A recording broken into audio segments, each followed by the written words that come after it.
Auxiliary ಬಂದಾಗ ಅದನ್ನ ಏನಂತ ಕನ್ವರ್ಟ್ ಮಾಡ್ತೀವಿ, ಟೆನ್ಸ್ ಕುಡ್ ಮಾಡಿದ್ರೆ ಆಯ್ತು. ಮತ್ತೆ ಕ್ಯಾನ್ ಯು ಇರೋದು ಯು ಕ್ಯಾನ್ ಆಗಬೇಕು, because it should be a statement. So verb subject ಇರುತ್ತೆ, ಅದನ್ನ ಸಬ್ಜೆಕ್ಟ್ ಪ್ಲಸ್ ವರ್ಬ್ ಮಾಡೋದು ಅಂದ್ರೆ ಯು ಪ್ಲಸ್ ಕ್ಯಾನ್ ಮಾಡಬೇಕು. ಸೊ ಏನಾಗುತ್ತೆ, ಹಿ ಆಸ್ಕ್ಡ್ ಹರ್ ಇಫ್ ಬಂದ್ಬಿಡ್ಬೇಕು. ಇಫ್ ಶಿ ಕ್ಯಾನ್ ಇರೋದೇನೋ could. If she could lend me ಅಂತ ಕೇಳಿದಾನೆ ಅಂದರೆ ಅವನಿಗೆ ಹಿಮ್ ಆಗ್ಬೇಕು. ನೋಡಿ ಇಲ್ಲಿ ಪ್ರೊನೌನ್ಸ್ ಇದಾವೆ, ಲೆಂಡ್ ಮೀ, ಹಿಮ್. ಯುವರ್ ಅಂದರೆ ಯಾರ್ದು, ಅವಳದು. Her laptop. If she could lend him her laptop, ಅವನಿಗೆ ಅವಳ ಲ್ಯಾಪ್ಟಾಪ್ ಅನ್ನು ಕೊಡ್ತಾಳ ಅನ್ನೋದನ್ನ ಕೇಳಿದ, ಕನ್ಫರ್ಮ್ ಮಾಡ್ಕೊಂಡ ಅಂತ. If she could. So this is a clue here. Interrogative sentences with yes or no questions without WH words. ಆಗ ಅವುಗಳನ್ನು ಕನ್ವರ್ಟ್ ಮಾಡುವಾಗ ನಾವು ಇಂಡೈರೆಕ್ಟ್ ಸ್ಪೀಚಲ್ಲಿ ಇಫ್ ಅಥವಾ ವೆದರ್ ಎರಡರಲ್ಲಿ ಯಾವುದಾದ್ರೂ ಒಂದು ಕೊಟ್ಟಿರ್ತಾನೆ, ಅದನ್ನು ನೋಡಿಕೊಂಡು ಐಡೆಂಟಿಫೈ ಮಾಡಬೇಕು. ಜೊತೆಗೆ ಅದನ್ನು ವಾಕ್ಯವನ್ನು ಕ್ವೆಶ್ಚನ್ ಮಾರ್ಕಿಂದ ಯಾವುದಕ್ಕೆ ಕನ್ವರ್ಟ್ ಮಾಡಬೇಕು, ನಾವು ಸ್ಟೇಟ್ಮೆಂಟ್ಗೆ ಕನ್ವರ್ಟ್ ಮಾಡಬೇಕಾಗಿರುತ್ತೆ. ಹಾಗೆ ಕನ್ವರ್ಟ್ ಮಾಡಿದಾಗ, ಕ್ವೆಶ್ಚನ್ ಮಾರ್ಕಿಂದ ಸ್ಟೇಟ್ಮೆಂಟ್ಗೆ ಕನ್ವರ್ಟ್ ಮಾಡಿದಾಗ ಏನಾಗುತ್ತೆ, ಅದು ನಾವು ಇನ್ನೊಬ್ರಿಗೆ ಹೇಳ್ತಿದ್ದೀವಿ ಅನ್ನೋ ರೀತಿಲಿ ಫೀಲ್ ಆಗುತ್ತೆ. ಎಲ್ಲ ಇಂಡೈರೆಕ್ಟ್ ಸ್ಪೀಚ್ನ ಎಲ್ಲ ವಾಕ್ಯಗಳನ್ನು ಅಷ್ಟೇ. ಈಗ ನೆಕ್ಸ್ಟ್ ಹೇಳುವ ಎರಡು ಇಂಪರೇಟಿವ್ ಮತ್ತು ಎಕ್ಸ್ಕ್ಲಮೇಟರಿನೂ ಅಷ್ಟೇ.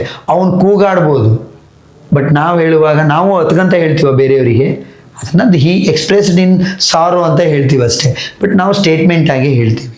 ಅವನು ಆರ್ಡರ್ ಮಾಡ್ಬೋದು, ನಾವು ಬೇರೆಯವರಿಗೆ ಅದನ್ನು ರಿಪೋರ್ಟ್ ಮಾಡುವಾಗ ಆರ್ಡರ್ ಮಾಡಲ್ಲ, ಸ್ಟೇಟ್ಮೆಂಟ್ ಆಗೇ ಹೇಳ್ತೀವಿ. Right? So this is very important. Interrogative ಸೆಂಟೆನ್ಸ್ಗಳನ್ನ ಇಂಡೈರೆಕ್ಟ್ ಸ್ಪೀಚ್ಗೆ ಕನ್ವರ್ಟ್ ಮಾಡುವಾಗ ನೆನ್ಪಿಟ್ಕೊಳ್ಳಿ, ಟೆನ್ಸಸ್ ಚೇಂಜ್ ಆಗಬೇಕು ಆ್ಯಸ್ ಇಟ್ ಈಸ್, ಮತ್ತು ಪ್ರಶ್ನಾರ್ಥಕ ವಾಕ್ಯ ನಾರ್ಮಲ್ ಸ್ಟೇಟ್ಮೆಂಟ್ ಆಗಬೇಕು, ಆಸ್ಕ್ಡ್ ಬಳಸಬೇಕು, ಸೆಡ್ ಬಳಸಬಾರ್ದು, ಯಾವುದೇ ಕಾರಣಕ್ಕೂ ಕಂಜಂಕ್ಷನ್ ದಟ್ ಅನ್ನು ಬಳಸಬಾರ್ದು. WH ವರ್ಡ್ ಆದರೆ WH ವರ್ಡನ್ನೇ ರಿಟೈನ್ ಮಾಡ್ಕೊಳ್ಬೇಕು. ಎಸ್ ಆರ್ ನೋ ಕ್ವೆಶನ್ಸ್ ಆದರೆ ಇಫ್ ಅಥವಾ ವೆದರ್ ಅನ್ನು ಬಳಸಿ according to the tenses rule change you have to convert them. These are the rules for converting interrogative sentence. ಮತ್ತೆ ಮೂರನೇ ರೀತಿಯ ವಾಕ್ಯ ಯಾವುದು ಮನುಷ್ಯ ಮಾತನಾಡುವಂಥದ್ದು ಅಂದರೆ ಇಂಪರೇಟಿವ್ಸ್ ಅಂತ ಕರಿತೀವಿ ಅವನ್ನ. ಇಂಪರೇಟಿವ್ಸ್ ಏನು, ಆರ್ಡರ್ ಇರ್ಬೋದು, ರಿಕ್ವೆಸ್ಟ್ ಇರ್ಬೋದು, ಕಮ್ಯಾಂಡ್ ಇರ್ಬೋದು, ಅಡ್ವೈಸ್ ಇರ್ಬೋದು, ಸಜೆಷನ್ ಇರ್ಬೋದು.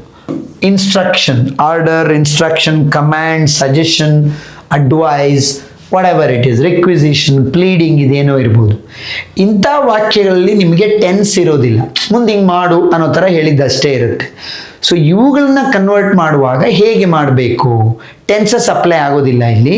ಜಸ್ಟ್ ಆ ಇಡೀ ಇನ್ವರ್ಟೆಡ್ ಕಾಮಾ ಒಳಗಡೆ ಇರುವ ವಾಕ್ಯಕ್ಕೆ ಪ್ರಿಪೋಸಿಷನ್ ಟು ಅನ್ನು ಸೇರಿಸಿ ಅದನ್ನು ಇನ್ಫೈನೈಟ್ ವರ್ಬ್ ಆಗಿ ಕನ್ವರ್ಟ್ ಮಾಡ್ತೀವಿ. ಫಾರ್ ಎಕ್ಸಾಂಪಲ್, ಈಗ ಹೀ ಸೆಡ್ ಟು ಹರ್, ನೋಡಿ ಇಲ್ಲಿ ಬೇಕಿದ್ರೆ ಪ್ಲೀಸ್ ಅಂತಲೂ ಇರ್ಬೋದು, ಅದನ್ನು ನಾವು ಬಿಟ್ಬಿಡ್ತೀವಿ, ರಿಕ್ವೆಸ್ಟ್ ಅಂತ ತಗೊಳ್ತೀವಿ. Please give me your laptop ಅಂತ ಅದನ್ನೇ ಕೇಳಿದ್ದ ಅಂತ ಹೇಳ್ಕೊಳ್ಳಿ, ರಿಕ್ವೆಸ್ಟ್ ಮಾಡಿಕೊಂಡು. ಪ್ಲೀಸ್ ಗಿವ್ ಮೀ, ಈ ಪ್ಲೀಸ್ನೆಲ್ಲ ನಾವು ಬಿಟ್ಟಾಕ್ಬಿಡ್ತೀವಿ, ಹೊರಗೆ ತಗೋತೀವಿ ಅದನ್ನೇನಂತ, he requested her to give him. Pronouns ಮಾತ್ರ ಚೇಂಜ್ ಮಾಡ್ತೀವಿ, ಇಲ್ಲೆಲ್ಲ ಒಳಗಡೆ ಟೆನ್ಸ್ ಚೇಂಜ್ ಮಾಡೋಕ್ಕೆ ಏನೂ ಇರೋದಿಲ್ಲ. Give him her laptop, that's all. ನೋಡಿ ನಾವೇನು ಮಾಡಿದ್ದೀವಿ ಅಂದರೆ, ಗಿವ್ ಮೀ ಯುವರ್ ಲ್ಯಾಪ್ಟಾಪ್ ಅನ್ನೋದರಲ್ಲಿ ಟೆನ್ಸ್ ಏನು ಚೇಂಜ್ ಮಾಡಿದಿಲ್ಲ, pronouns give her his laptop ಅಷ್ಟೇ ಮಾಡಿದ್ದೀವಿ. ಹಿಂದ್ಗಡೆ ಪ್ರಿಪೋಸಿಷನ್ ಟು ಸೇರಿಸ್ತೀವಿ ಅಷ್ಟೇ.